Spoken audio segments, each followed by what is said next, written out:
నారా చంద్రబాబు నాయుడు గారు ఈ పోలీసు వాళ్ళని కూడా ఎంత మామూలుగా మోసం చేస్తాడంటే ఎలక్షన్ల ముందు వీళ్ళకి చెప్పాడు, తమ్ముళ్ళు పోలీస్ కానిస్టేబుల్స్ మీ ఇంట్లో భార్య గొడవ చేస్తూ ఉంటుంది, మీ పెళ్లి రోజు కూడా మీకు గుర్తులేదా అని తిడతా ఉంటుంది. నేను చెప్తున్నా పోలీసులందరికీ, పెళ్లి రోజు మీ భార్య పుట్టినరోజు సెలవిస్తా అని చెప్పాడు. కానిస్టేబుల్స్కి పెళ్లి రోజు భార్య పుట్టినరోజు సెలవిస్తా అని చెప్పాడు. 2 ఏళ్ళు అయింది, 2 పెళ్లి రోజులు వెళ్ళిపోయినాయి, పుట్టినరోజులు వెళ్ళిపోయినాయి.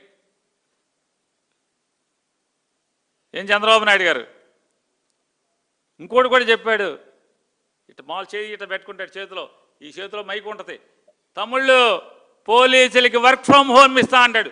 మామూలుగా అర్థం కాదు, వర్క్ ఫ్రమ్ హోమ్ ఏంటి అర్థం కాదు, ఇంటికాడ కూర్చొని పని చేయొచ్చు. పోలీసుల నుంచి నిజంగానే పోలీసులు పాపం అనుకున్నారు ఈ సాగు చావలేపు. అందులో మరీ ప్రత్యేకించి షుగరు బీపీ ఇట్లాంటి వాళ్ళు ఉన్నవాళ్ళు 50 ఏళ్ళు దాటిపోయి నాకులాగా కొంచెం పొట్టగిట్ట వచ్చేసేసి లావ్ అయిపోయిన వాళ్ళు ఈ అమ్మ ఇంటికా నుంచి పని చేసుకొట్టంటున్నాడు. ఎంత మంచోడు చంద్రబాబు మన ఎట్టగొట్ట ఏదోటి చేసి చంద్రబాబుని గెలిపించేయాలని చెప్పని బూతులు గాడి ఎమ్మకుద్దురు మామూలుగా వైసీపీ వాడు కనపడితే లాఠీ చార్జ్ చేశారు. మొన్న 24 ఎలక్షన్లు ఎరగొట్టేశారు. మామూలుగా వైసీపీ వాడు ఎక్కడ కనపడితే అక్కడ వాళ్ళు ఎరగొడతాం.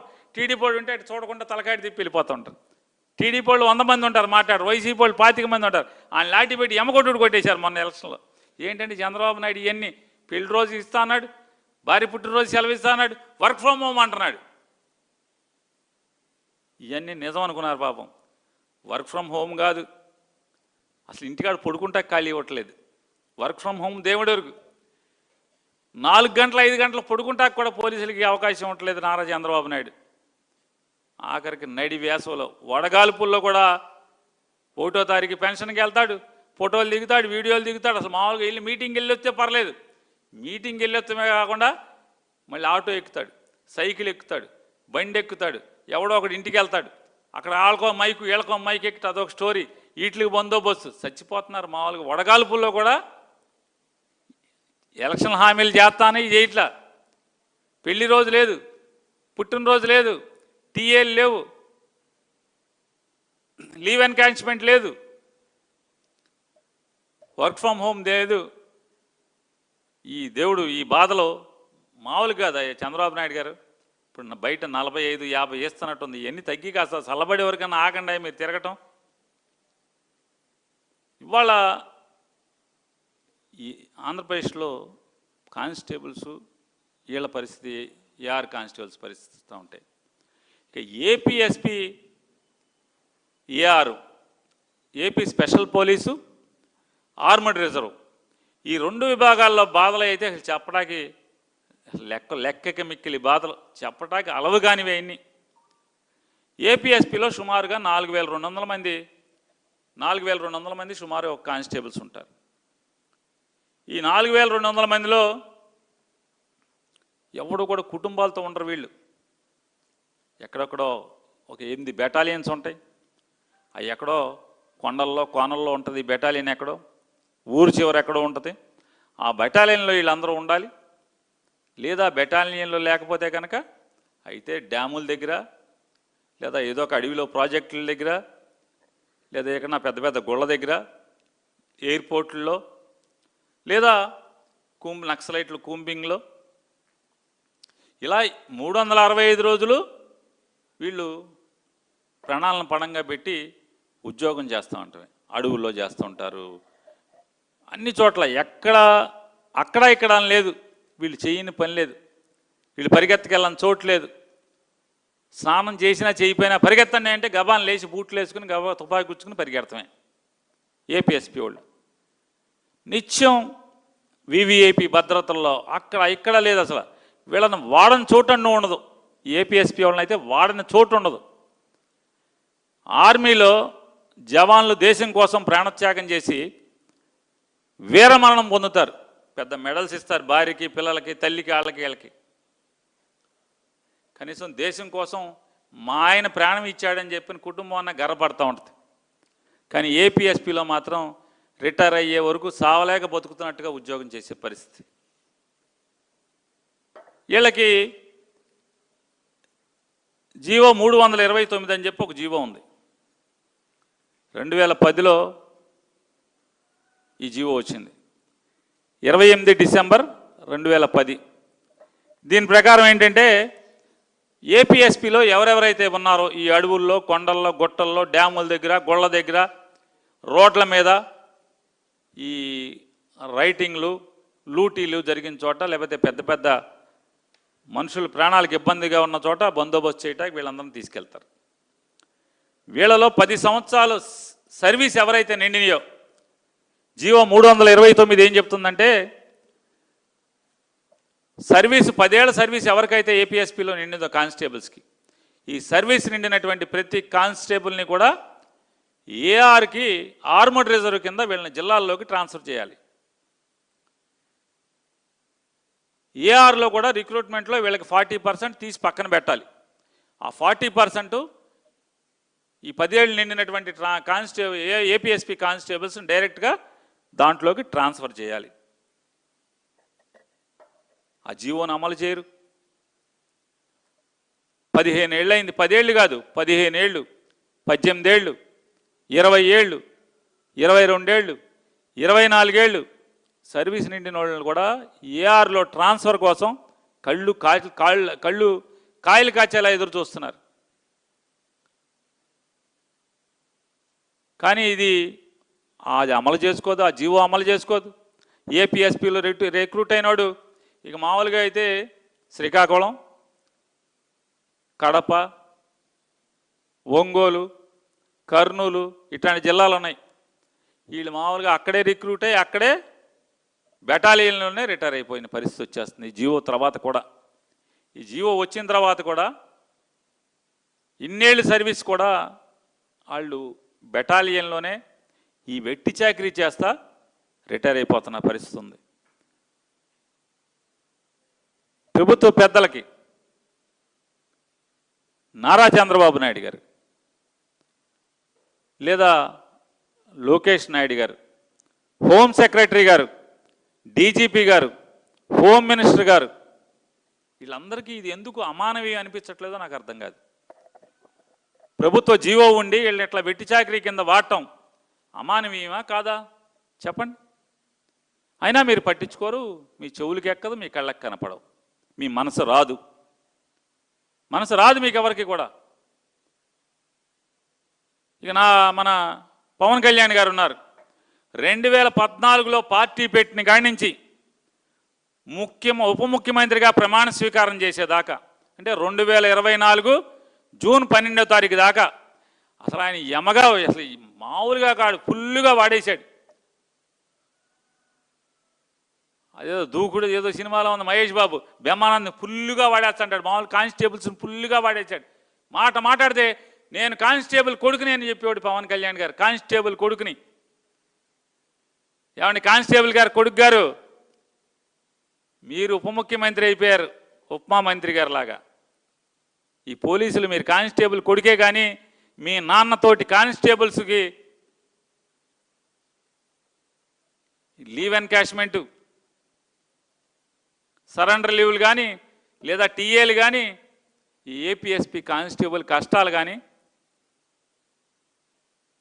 మీ నాన్నతోటోళ్లే కదా ఈ కానిస్టేబుల్స్. మీరు కానిస్టేబుల్ కొడుకు కదా, వినరా? మీకు ఎన్ని కాగితాలు ఇచ్చారు? మీకు ఎన్ని కాగితాలు ఇచ్చారు కానిస్టేబుల్ కొడుకు గారు? మీకు ఆ మహజర్లు, ఆ విజ్ఞాపనలు చూడరా మీరు? మీ మనసుకి వెళ్ళదా? చెప్తారుగా పెద్ద గుండు ఉందని చెప్పని. గుండుందా? ఏముంది? వాడుకోవడానికి మాత్రం ఫుల్గా నేను కానిస్టేబుల్ కొడుకునని వాడేసుకుంటారు. ఓట్లు అడుక్కునేప్పుడు జనాలకు చెప్తాకైతే కానిస్టేబుల్ కొడుకు. ఇవాళ ఈ కానిస్టేబుల్ బాధలు పట్టవా అని అడుగుతున్నాను. అధికారం వచ్చే వరకు వాడుకుంటారు ఈ పోలీసుల్ని, కానిస్టేబుల్స్ని. ఇప్పుడేం ఒలకరు పలకరా మీరు? హోమ్ మినిస్టర్ గారు ఉన్నారు, పెద్దలు అనితమ్మ గారు. ఆవిడ హోమ్ తప్పితే అన్నిటి గురించి ఆవిడే మాట్లాడుతుంది. హోమ్ తప్పితే హోమ్లో మాత్రం ఏమీ పట్టించుకోదు. అఘాయిత్యాలు పట్టించుకోదు, లా అండ్ ఆర్డర్ ఫెయిల్యూర్స్ పట్టించుకోదు, మర్డర్ల గురించి పట్టించుకోదు, రేపుల గురించి పట్టించుకోదు, పోలీసులు చచ్చిపోయినా పట్టించుకోదు, పోలీసులు తన్నినా పట్టించుకోదు, పోలీసులు తెలుగుదేశం గూండాలు కుమ్మినా పట్టించుకోదు. ఈ పోలీసులు బాధలు పట్టించుకోదు, పోలీసులకి సరెండర్ లీవులు, టీఏలు, ఈ ఏపీఎస్పీ కానిస్టేబుల్ ట్రాన్స్ఫర్లు. జగన్ మీదకి మాత్రం మూడో కాలు మీదకి వచ్చేస్తుంది ఆవిడ. జగన్ని తిట్టాలి, ఎవడున్నాడు రా మీ మంత్రుల్లో, జగన్ చంద్రబాబు లేస్తాడు, లేదా లోకేష్, ఎవడున్నాడు రా మనవాడు అందుబాటులో, జగన్ తిట్టాలి, నేనున్నాను సార్ అని విశాఖపట్నం నుంచి పరిగెత్తుకు వచ్చేస్తుంది ఆవిడ. మిగతా వాళ్ళు ఇక్కడ ఉంటారు, బెజవాడలో ఉంటాడు, ఈ పక్కన గుడివాడలో ఉంటారు, ఆ పక్కన అక్కడ ఉంటారు, ఈ పక్కన నూజివీడులో ఉంటారు, ఏలూరులో ఉంటారు, అన్ని చోట్ల ఉంటారు, పాలకొల్లో ఉంటారు, ఈ పక్కన ఉంటారు. వాళ్ళేమో సైకిల్ వేసుకు రావాలి, ఈవిడ విమానం వేసుకొస్తుంది కదా, అందుకని లేట్ అయిపోద్ది అనుకోండి. ఆవిడ ముందు వచ్చి మాట తిట్టి వెళ్ళిపోద్ది జగన్ గారు. ఆవిడ మాత్రం చాలా సులువుగా ఈ జీవో 329 మాత్రం transfer of APSP constables to AR constables మాత్రం అంగుళం కదలదు. 2010, 2026 ఇది అంటే 16 ఏళ్ళైనా ఇది కదలదు. హోమ్ మినిస్టర్ గారు మాత్రం చాలా సులువుగా క్రిస్టియన్ నుంచి హిందూగా ట్రాన్స్ఫర్ అయిపోయారు. ఆవిడ మాత్రం ఎంత సులువుగా అంటే అంత సులువుగా ట్రాన్స్ఫర్ అయిపోయారు. ఈ శాఖలో మాత్రం ఈ జీవో మాత్రం ఈ ఏపీఎస్పీ కానిస్టేబుల్స్ మాత్రం ట్రాన్స్ఫర్ అవ్వరు ఏఆర్కి. అరే మీ కింద అనితమ్మ గారు వెట్టి చాకరీ చేస్తున్నారండి వాళ్ళు. ఏపీఎస్పీ కానిస్టేబుల్స్ నీ శాఖలో నీ మంత్రిత్వం కింద నీ కింద వెట్టి చాకరీ చేస్తున్నారు. కనపడదా? కనీసం వాళ్ళ అర్జీలు వినపడవా? 10 ఏళ్ళు దాటినటువంటి సర్వీస్ ఉన్న వాళ్ళని 10 ఏంటి 15, 18, 20, 22, 24 ఎన్నేళ్ళు నిండి వాళ్ళకి ఏఆర్ కింద ట్రాన్స్ఫర్ చేయరా? మీకు ఎన్నిసార్లు మొరబెట్టుకున్నారు మీరు? మీకు చెప్పండి మంత్రి గారు, ఎన్నిసార్లు మొరబెట్టుకున్నారు మీరు? మీకు సీఎం గారికి బ్యాటరీ సైకిల్ మీరు బరాబరా మామూలు దానంతటా వెళ్ళిపోద్ది సైకిల్, అయినా సరే మీరు ఫుల్ యాక్టింగ్గా తొక్కేస్తుంటే మాత్రం వీళ్ళు కాపలా కాచేయాలి. నారా చంద్రబాబు నాయుడు గారు, పవన్ కళ్యాణ్ గారు ఏపీఎస్పీ కానిస్టేబుల్స్కి మీరు శనివారం ఆదివారం సెలవు ఇస్తా అన్నారు కదా. పవన్ కళ్యాణ్ గారు, కానిస్టేబుల్ కొడుకు గారు, మీరు నారా చంద్రబాబు నాయుడు గారు ఎన్నికల ముందు ఏపీ స్పెషల్ పోలీస్ కానిస్టేబుల్స్కి శనివారం ఆదివారం సెలవిస్తా అన్నారు కదా. ఎవరా? 2 ఏళ్ళు నిండినాయండి మీరు గెలిచి. ఎలక్షన్ హామీ 2 ఏళ్ళు నిండి అయినా ఎవరు మీరు ఇస్తామన్నారు కదా. సెలవు సంగతి దేవుడు ఎరుగు. కనీసం పెళ్ళాం పిల్లలతో వీడియో కాల్కి కూడా టైం ఇవ్వట్లేదంట మీరు. పెళ్ళాం పిల్లలతో మాట్లాడుకుంటా వీడియో కాల్కి కూడా సంధి ఇవ్వట్లేదు. ఏపీఎస్పీ పోలీసు వాళ్ళు ఎవరికి చెప్పుకోవాలి బాధలన్నీ? ఎక్కడ చెప్పుకోవాలి? వాళ్ళకి న్యాయం ఎక్కడ కోరాలి? ఎక్కడ ఎవరి దగ్గరికి కోరాలి? పవన్ కళ్యాణ్ గారి దగ్గరికి వెళ్తే ఆయన అర్జీ ఇచ్చినప్పుడు ఆయన అంటాడంట, ఏమంటాడంటే, లేదమ్మా ఇప్పుడు ఆ శాఖ మన దగ్గర లేదు, మన శాఖ కాదు కదా, ఆ శాఖ మన దగ్గరికి వచ్చినప్పుడు రమ్మంటే. మామూలుగా ఈ శాఖ ఇప్పుడు రావాలి, ఈ టర్మ్ కాదు, ఇంకో 15 ఏళ్ళలో ఆ శాఖ మీకు వస్తుందా? రాదు కదా. 29లో జగన్ కదా వచ్చేది, ఇక మీకెక్కడ ఉంది ఆ శాఖ?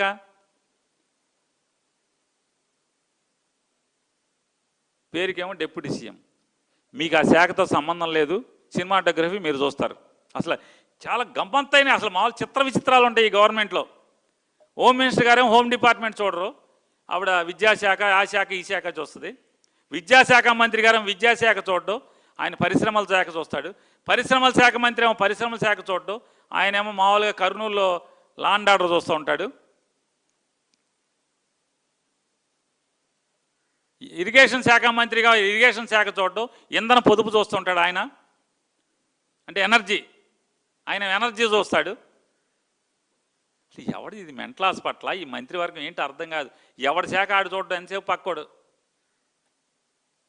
పక్కోడి శాఖ చూస్తూ ఉంటారు ఎవడికాడు. నిజంగా ఎంత దుర్భరంగా ఉంటుందంటే, కానిస్టేబుల్ కొడుకు గారు కాస్త మనసు పెట్టండి. ఆర్డర్లీ వ్యవస్థ ఎంత నీచమైంది, అది నీచమైందా కాదు ఆర్డర్లీ వ్యవస్థ? ఈ ఈ కానిస్టేబుల్స్ లా అండ్ ఆర్డర్లో కానీ, ఏఆర్లో కానీ, ఏపీఎస్పీలో కానీ, ఇందులో ఉన్నటువంటి కానిస్టేబుల్స్ అందరూ ఎవరు అనుకుంటున్నారు? MSc, MA, MCom, BEd, engineering degree చదువుకున్న వాళ్ళు తక్కువ ఉంటారు. ఆర్డినరీ డిగ్రీ బిఏ, బీకామ్ చదువుకున్న వాళ్ళు. ఇంతింత చదువులు చదివి ఆర్డర్లీ వ్యవస్థ కింద పనిచేయటం అంటే ఇళ్లల్లో వంట చేయటం, ఇళ్ళు తొడవటం, బట్టలు ఉతకటం, కార్లు కడగటం, కారు తోలటం, మొక్కలకు నీళ్లు పోయటం, మొక్కలు కత్తిరించటం, ఇంట్లో సిమెంట్ పని చేయటం, తాపీ పని చేయటం, ఇళ్ళు కట్టడం, బాత్రూములు కడటం. ఇంతింత చదువులు చదువుకున్నటువంటి ఈ కానిస్టేబుల్స్కి ఈ వెట్టి చాకరీ చేయటం ఘోరం కాదా? చేయించుకోవటం ఘోరం కాదా? అవమానం కాదా అన్నాను. పవన్ కళ్యాణ్ గారు చెప్పండి. చాలా చెప్తారు కదా మీటింగ్లో, ఆత్మగౌరవం అంటారు, అయ్యి అంటారు, ఇయ్యి అంటారు. వీళ్ళకి నెలలో